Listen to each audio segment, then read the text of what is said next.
Capítulo 14. Que quando duas coisas não são a mesma coisa, madeira verde, o outro azul, onde procuramos encontrar o vetor da descoberta, colocar o Iraque no meio do Paquistão. Prometeu nunca olhou para trás. Escrevo estas linhas em um local apropriado para pensar sobre o vetor do conhecimento.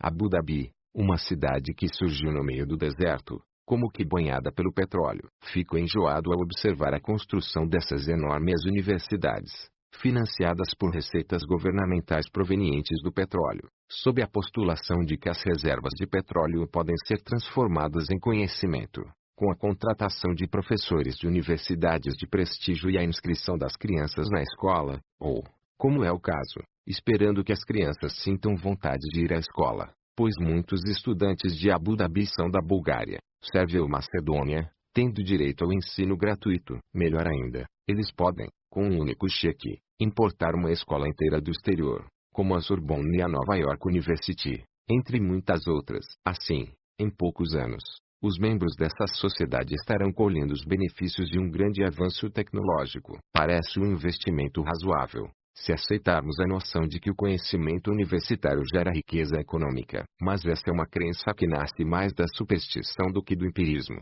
Lembre-se da história da Suíça, no capítulo 5, lugar com um nível muito baixo de educação formal. Eu me pergunto se minha náusea provém do sentimento de que essas tribos do deserto estão sendo apartadas de seu dinheiro pelo mesmo saber instituído que esgotou seus recursos, desviando-os para os administradores das universidades ocidentais. Sua riqueza proveio do petróleo, e não de alguma experiência ocupacional, e, por isso, estou certo de que seus gastos em educação são completamente estéreis, não passando de uma grande transferência de recursos, e não da exploração da antifragilidade, que forçaria seus cidadãos a ganhar dinheiro naturalmente, pelas próprias circunstâncias. Onde estão os agentes extensores? Há algo que escapa ao modelo de Abu Dhabi. Onde estão os agentes extensores? Lembre-se das citações de Sêneca e de Ovídio, que consideravam que a sofisticação nasce da necessidade, e o sucesso, das dificuldades. Na verdade, muitas dessas variações,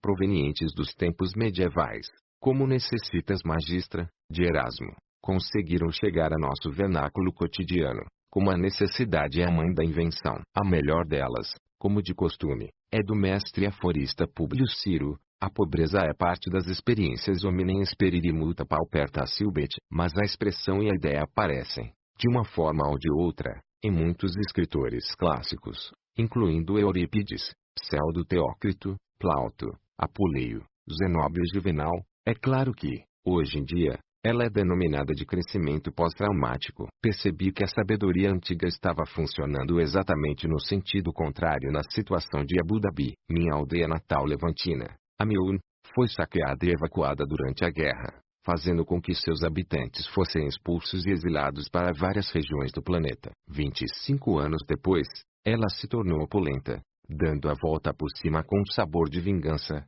Hoje, minha própria casa, dinamitada, é maior do que antes do ocorrido. Meu pai, ao me chamar a atenção para o considerável aumento de moradias na zona rural, lamentou-se por esses novos ricos, e disse-me, calmamente, se você tivesse ficado aqui, também teria se tornado um rato de praia. O povo de Amion só se sente bem quando é abalado. Isso é antifragilidade. L'art pour l'art, aprender pelo prazer de aprender. Analisemos, agora, as evidências da direção do vetor de causalidade, isto é, se é verdade que o conhecimento obtido por meio de palestras leva à prosperidade. Investigações empíricas sérias, em grande parte, graças a um certo Lance Pritchett, então economista do Banco Mundial, não demonstram qualquer evidência de que o aumento do nível geral de educação aumenta a riqueza de um país. Mas sabemos que o oposto é verdadeiro, que a riqueza leva ao aumento da educação, e isso não é uma ilusão de ótica. Não precisamos recorrer aos dados do Banco Mundial. Poderíamos chegar a essa conclusão sentados em uma poltrona. Descobramos a direção do vetor: educação, riqueza e crescimento econômico. Ou, riqueza e crescimento econômico, educação. E a evidência é muito fácil de verificar, pois está bem diante de nós.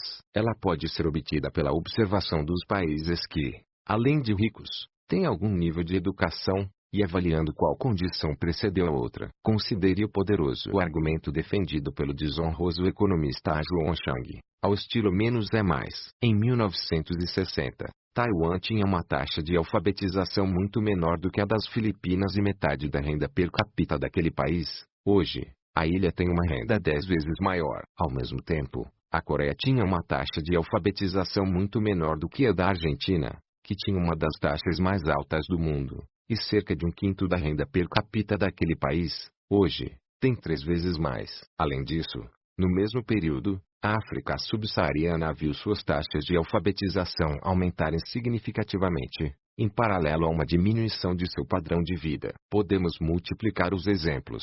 O estudo de Pritchett é bastante abrangente, mas me pergunto por que as pessoas não percebem a simples obviedade, ou seja, o efeito da ilusão pelo acaso, confundir o meramente associativo com o causal, isto é, se os países ricos são instruídos, imediatamente infere-se que é a educação que faz um país ser rico, sem verificação alguma. Aqui, mais uma vez, temos um epifenômeno. O erro de raciocínio deve-se em parte a uma ilusão, uma vez que a educação é considerada boa. Pergunto-me por que as pessoas não fazem a associação epifenomenal entre a riqueza de um país e algo ruim, digamos, a decadência, e inferem que a decadência, ou algum outro mal-estar da riqueza, como uma alta taxa de suicídio, também gera riqueza.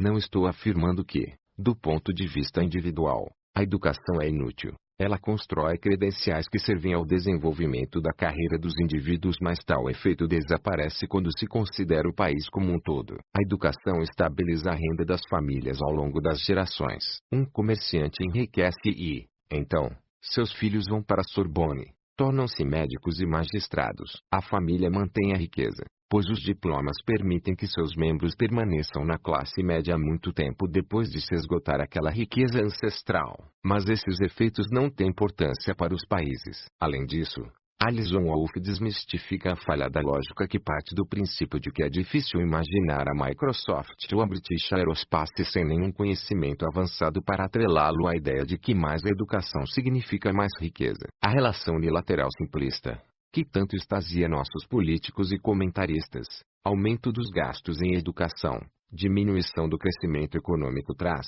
simplesmente não existe. Além disso, quanto maior e mais complexo for o setor da educação, menos evidentes tornam-se quaisquer vínculos com a produtividade. E, tal como Pritchett, Wolff analisa países como o Egito, mostrando como o grande salto na educação pelo qual o país passou não se traduziu em um crescimento altamente estimado de um PIB áureo que torna os países importantes ou desimportantes frente às tabelas de classificação. Esse argumento não é contrário à adoção de políticas governamentais de educação para fins nobres, como a redução da desigualdade na população, permitindo que os pobres tenham acesso a boa literatura e conheçam Dickens, Victor Hugo ou Julien Gracq, ou o aumento da liberdade das mulheres nos países pobres, o que, por acaso, provoca a diminuição das taxas de natalidade. Mas, então, não se deveriam utilizar as desculpas de crescimento ou riqueza em tais assuntos. Uma vez, esbarrei com Alison Wolff em uma festa. Festas são ótimas para a opcionalidade. Quando consegui fazê-la explicar às outras pessoas seus argumentos sobre a ineficácia do financiamento à educação formal, uma pessoa mostrou-se frustrada com nosso ceticismo. A resposta de Wolff foi: a verdadeira educação é esta, apontando para a sala cheia de pessoas que conversavam. Da mesma forma, não estou afirmando que o conhecimento não é importante. Na discussão, o ceticismo aplica-se à espécie de conhecimento mercantilizado, pré-embalado e revestido de tons favoráveis, coisas que podem ser compradas no mercado aberto e usadas para fins autopromocionais. Além disso, deixem-me lembrar ao leitor que erudição e educação organizada não são a mesma coisa. Outra história sobre festas. Certa vez, em um jantar requintado, um sujeito que falava apressadamente conversava sobre o lamentável nível de educação nos Estados Unidos, deixando-se levar pelo alarmismo das notas ruins em matemática. Embora eu tenha concordado com todos os seus outros pontos de vista, senti-me na obrigação de intervir. Eu interrompi para defender o argumento de que os valores norte-americanos eram uma assunção de risco convexa, e que eu estava contente por não sermos iguais àquelas culturas superprotetoras, o tipo de coisa sobre a qual estou escrevendo aqui. Todos ficaram chocados, seja pela confusão que lhes causei, seja pela total, porém silenciosa, discordância, à exceção de uma pessoa que veio prestar-me seu apoio. Era a chefe do sistema escolar de Nova York. Além disso, Note que não estou dizendo que as universidades não geram nenhum tipo de conhecimento e que não auxiliam o crescimento, excetuando-se, é claro, a maior parte da economia padrão e outras superstições que representam um atraso.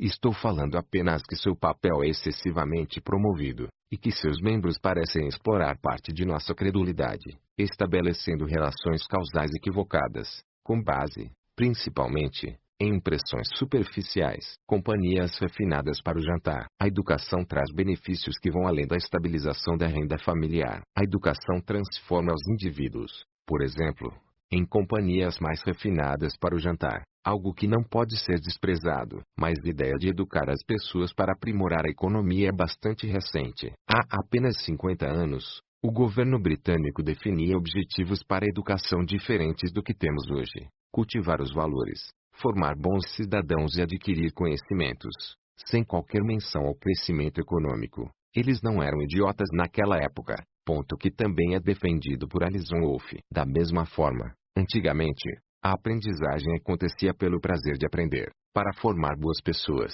com quem valesse a pena conversar, e não para aumentar o estoque de ouro nos ultravigiados cofres municipais. Os empreendedores, particularmente aqueles que se dedicam a trabalhos técnicos, não são, necessariamente, as melhores companhias para um jantar. Lembro-me de uma heurística que usava em minha antiga profissão, quando contratava pessoas, chamada de separar aquelas que, quando vão a um museu, olham para um Cézanne na parede daquelas que ficam preocupadas com o conteúdo da lata de lixo. Quanto mais interessantes forem suas conversas, quanto mais cultas se mostrarem, mais se agarrarão à crença de que são eficazes naquilo que fazem no mundo real dos negócios, algo que os psicólogos chamam de efeituá-lo. O erro de pensar que as habilidades, digamos, em esqui, traduzem-se, infalivelmente, em habilidades na gestão de uma fábrica de cerâmica ou de um departamento bancário, ou que um bom jogador de xadrez seria um bom estrategista na vida real. Logicamente, não seria correto igualar as habilidades práticas com as habilidades orais. Minha experiência com os bons profissionais com experiência prática é que eles podem ser totalmente incompreensíveis. Eles não precisam investir muita energia para transformar suas ideias e sua coerência interna em um estilo elegante e em um discurso. Os empreendedores são selecionados para ser apenas realizadores, e não pensadores. E realizadores fazem, não falam. Seria injusto, errado e, francamente, insultante avaliá-los por sua desenvoltura oral. O mesmo acontece com os artesãos.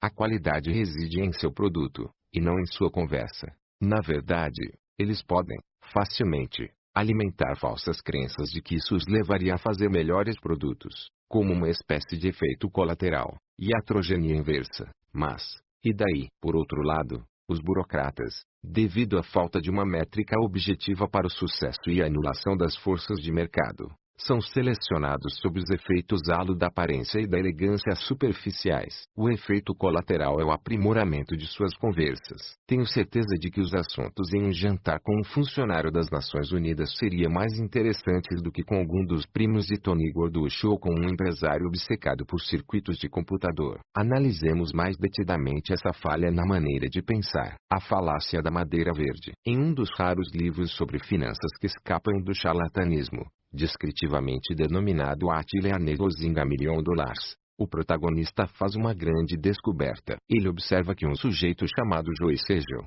um dos mais bem-sucedidos comerciantes de um artigo chamado Madeira Verde, pensava, na verdade, que o produto era uma madeira pintada de verde, e não uma madeira recém-cortada, chamada de verde por não ter passado por um processo de secagem. E ele fez disso sua profissão, comercializando esse material. Enquanto isso, o narrador envolvia-se em grandes teorias e narrativas intelectuais para descobrir o que fazia o preço dos produtos oscilar, e terminou indo à falência. O bem-sucedido especialista em madeira ignorava questões básicas, como a designação verde. Mas não se tratava apenas disso. Ele também sabia coisas sobre madeira que os não especialistas não consideram importantes. As pessoas a quem chamamos de ignorantes podem não ser ignorantes.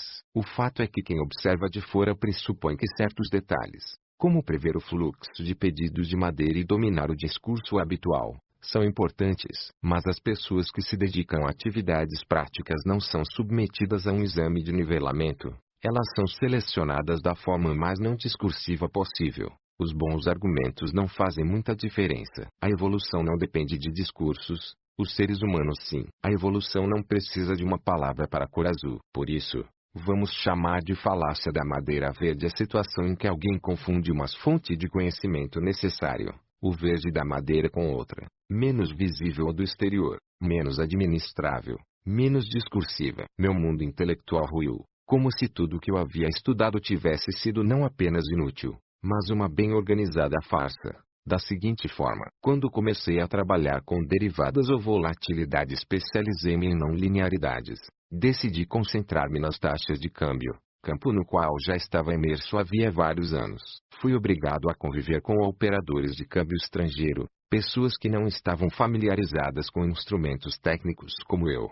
Seu trabalho consistia, simplesmente, na compra e venda de moedas. A troca de dinheiro é uma profissão muito antiga, com vasta tradição e artesanato. Basta lembrar-se da história de Jesus Cristo e das transações cambiais. Eu, que vinha de um ambiente altamente polido da Ivy League, fiquei um pouco chocado com o que vi. Alguém poderia imaginar que as pessoas especializadas em câmbio estrangeiro entendem de economia, geopolítica, matemática, preço futuro das moedas, diferenciais de preços em cada país, ou que leem assiduamente os boletins de economia publicados por vários institutos em revistas de papel brilhoso. Alguém também poderia imaginar indivíduos cosmopolitas, que vão à ópera usando gravatas do tipo Ascot nas noites de sábado, que deixam os sommeliers de vinho nervosos e fazem aulas de tango nas tardes de quarta-feira, ou que falam inglês inteligível. Nada disso. Meu primeiro dia de trabalho foi uma surpreendente descoberta do mundo real. Na época, os profissionais do mercado de câmbio eram,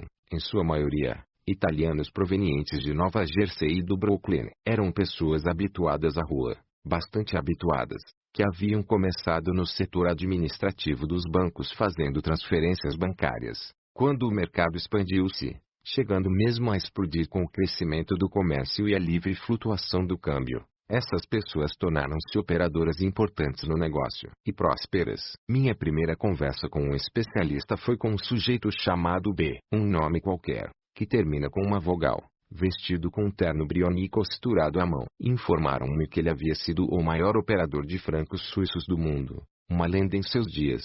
Ele previu o grande colapso do dólar em 1980 e ocupou altos cargos. Mas uma breve conversa foi suficiente para revelar que ele não conseguia apontar a Suíça no mapa. Tolo como eu era, pensei que ele fosse suíço-italiano. Mas o homem nem sequer sabia que havia pessoas que falavam italiano na Suíça. Ele nunca havia estado lá. Quando percebi que ele não era a exceção, comecei a ficar angustiado, vendo todos aqueles anos de formação evaporando-se diante dos meus olhos. Naquele mesmo dia, parei de ler os boletins econômicos. Por algum tempo, senti náuseas durante essa minha empreitada de desintelectualização. Na verdade, talvez eu ainda não tenha me recuperado. Se Nova York foi operária em sua origem, Londres foi suboperária, e de forma ainda mais bem-sucedida. Seus personagens eram totalmente cockneys, mais afastados ainda da sociedade capaz de construir orações com começo, meio e fim. Eram do leste da cidade, gente de rua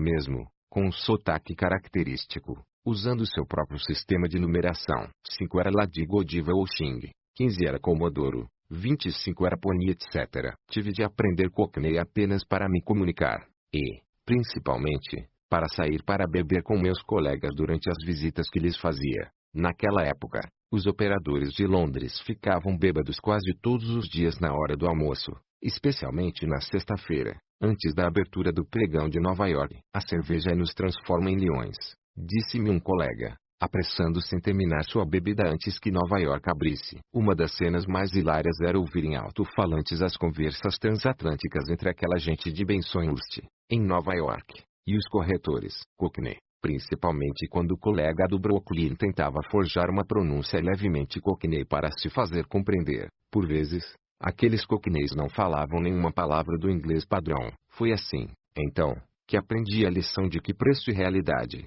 conforme entendidos pelos economistas, não são a mesma coisa. Talvez um seja uma função do outro, mas a função é complexa demais para ser descrita matematicamente. A relação pode ter opcionalidade em alguns momentos, algo que essas pessoas pouco sábias no fraseado conheciam muito bem. B. Como Tony Gorducho ficou rico, e gordo, Tony Gorducho se tornou, literalmente, Tony Gorducho, rico e mais pesado, no rescaldo da Guerra do Kuwait. A sequência foi convencional, isto é, primeiro rico, depois gordo. Isso foi em janeiro de 1991, no dia em que os Estados Unidos atacaram Bagdá para restituir o Kuwait, que havia sido invadido pelo Iraque. Todas as pessoas versadas em socioeconomia elaboraram sua teoria, suas probabilidades, seus cenários e tudo ou mais, exceto Tony Gorducho. Ele nem sequer sabia onde ficava o Iraque, se era uma província do Marrocos ou algum emirado com comida picante ao leste do Paquistão. Ele não conhecia a comida aí, portanto, o local não existia para ele. Tudo o que ele sabia é que existiam idiotas. Se, naquela época, alguém tivesse consultado qualquer analista ou jornalista inteligente, eles teriam previsto um aumento do preço do petróleo em caso de guerra. Mas essa relação de causalidade era justamente o que Tony não conseguia admitir como um dado concreto. Assim, ele apostou contra isso. Todos estavam preparados para um aumento do preço do petróleo com a guerra e, portanto, o preço, provavelmente, ajustava-se a essa previsão. A guerra poderia causar aumento dos preços do petróleo, mas não a guerra programada, uma vez que os preços ajustam-se às expectativas. O foco tem de estar no preço, como dizia ele. De fato, quando a guerra foi anunciada, o petróleo caiu de cerca de $39 por barril para quase metade desse valor, e Tony transformou seu investimento de $300 mil em $18 milhões.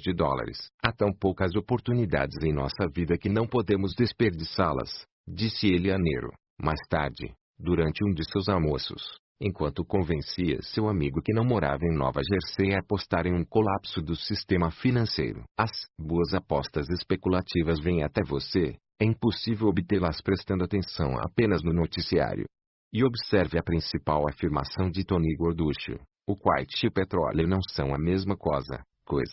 Esse será um fundamento para nossa noção de fusão. Tony contava com muito mais vantagens do que desvantagens, e para ele, era isso mesmo. Na verdade, muitas pessoas foram à bancarrota com a queda do petróleo. Ao mesmo tempo em que previram corretamente a guerra, elas apenas pensaram que era a mesma coisa. Mas as pessoas haviam acumulado muito, estocado muito. Lembro-me de ter visitado, naquela época, o escritório de um grande gestor de fundos, que tinha um mapa do Iraque na parede, em um ambiente que parecia uma sala de guerra. Os membros da equipe obtinham o máximo de informação possível a respeito do Kuwait, do Iraque, de Washington e das Nações Unidas, exceto pelo simples fato de que isso não tinha nada a ver com petróleo, não era a mesma coisa. Todas as análises eram boas, mas não estavam, de fato, conectadas a nada. É claro que, na sequência, o sujeito foi totalmente trucidado com a queda do preço do petróleo, e, pelo que eu soube, entrou para uma faculdade de direito. Além da visão não discursiva das coisas,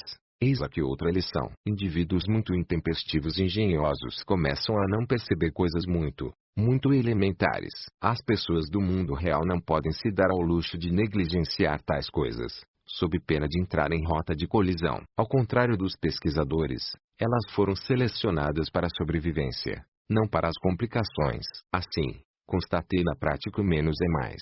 Quanto mais estudos, menos óbvias tornam-se as coisas elementares, porém fundamentais. A atividade prática, por outro lado, reduz as coisas ao modelo mais simples possível. Fusão. Evidentemente, existem muitas coisas que não são as mesmas coisas na vida. Vamos generalizar a fusão. Essa lição de não é a mesma coisa é muito genérica. Quando existe opcionalidade, ou algum grau de antifragilidade, e é possível identificar oportunidades de apostas com grandes vantagens e poucas desvantagens, o que se costuma fazer está apenas remotamente ligado ao que Aristóteles acreditava que se deveria fazer. Existe algo, aqui, a percepção, as ideias, as teorias, e uma função de algo, nesse caso, um preço ou realidade, ou algo real. O problema da fusão é confundir os dois, esquecendo-se de que existe uma função, e de que tal função tem propriedades diferenciadas. Ora, quanto mais assimetrias houver entre algo e a função de algo,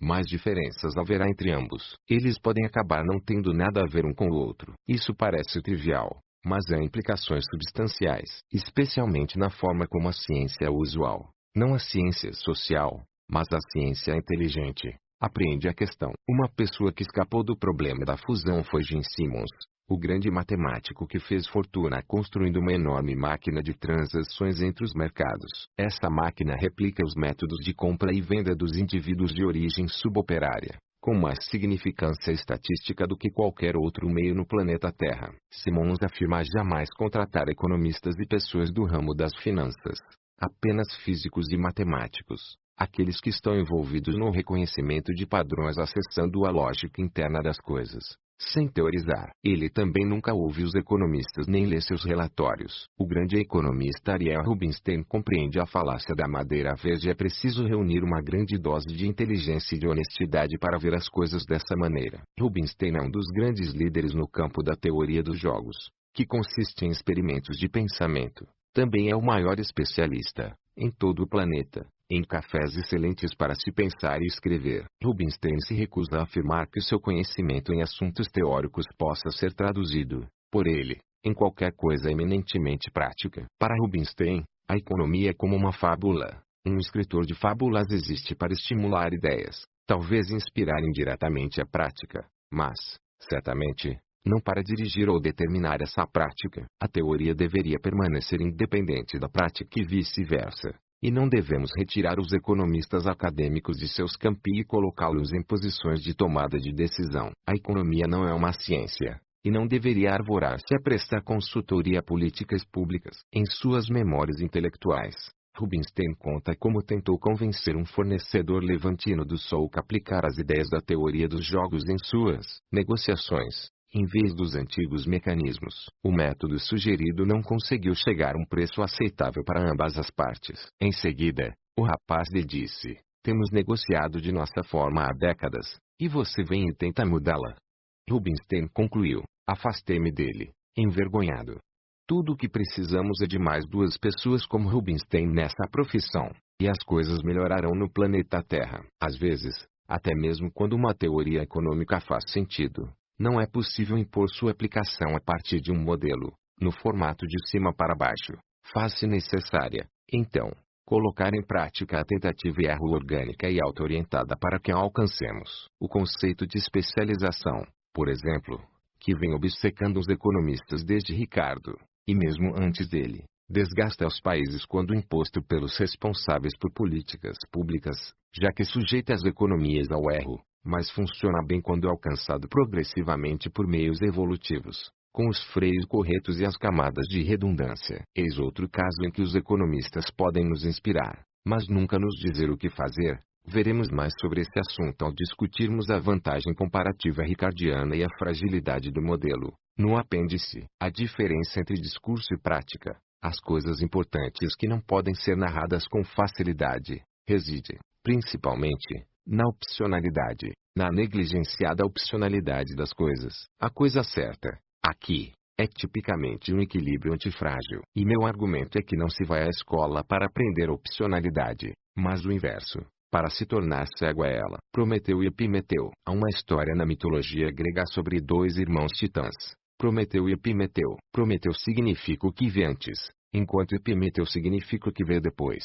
O equivalente é alguém que se deixa levar pela distorção retrospectiva de ajustar as teorias aos acontecimentos passados, em uma forma narrativa posterior ao fato. Prometeu nos deu o fogo e representa o progresso da civilização, enquanto Epimeteu representa o pensamento retrógrado, o obsoletismo e a falta de inteligência. Foi Epimeteu quem aceitou o presente de Pandora, a grande caixa, com consequências irreversíveis. A opcionalidade é prometeica. Os discursos são epimeteicos. Um deles tem erros reversíveis e benignos. O outro simboliza a gravidade e a irreversibilidade das consequências da abertura da caixa de Pandora. Fazemos incursões no futuro através do oportunismo e da opcionalidade. Até agora, no livro 4, vimos o poder da opcionalidade como uma maneira alternativa de se fazerem as coisas, de modo oportunista, com alto grau de vantagem competitiva proveniente da simetria, com grandes benefícios e prejuízos benignos. É uma maneira,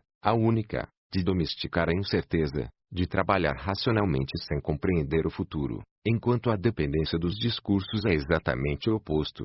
A pessoa é domesticada pela incerteza e, ironicamente, regride. Não se pode olhar para o futuro por meio da projeção ingênua do passado. Isso nos leva à diferença entre fazer e pensar. Do ponto de vista dos intelectuais, Essa é exatamente a questão difícil de entender. Como afirmou Yogi Berra, em teoria, não há diferença entre teoria e prática. Na prática, há. Até agora, vimos argumentos de que o intelecto está associado à fragilidade e sugere métodos que entram em conflito com os ajustes. Até agora, vimos a opção como expressão da antifragilidade. Separamos o conhecimento em duas categorias, o formal e o de Tony Gorducho, fortemente ancorado na antifragilidade da tentativa e erro e na assunção de riscos com menos desvantagens, ao estilo Barbeu, uma forma desintelectualizada de assunção de riscos, ou melhor, intelectualizada à sua própria maneira. Em um mundo opaco, essa é a única maneira possível. A tabela 4 resume os diferentes aspectos da oposição entre o discurso e os ajustes. Tema dos próximos 3 capítulos. Tabela 4. A diferença entre o teleológico e a opcionalidade. Conhecimento discursivo. Antifrágil. Ajustes orientados pela opcionalidade. Tentativa e erro. Odeia a incerteza, frágil, mudança ou equivocado em relação ao passado. Ao estilo do Peru. Domestica a incerteza.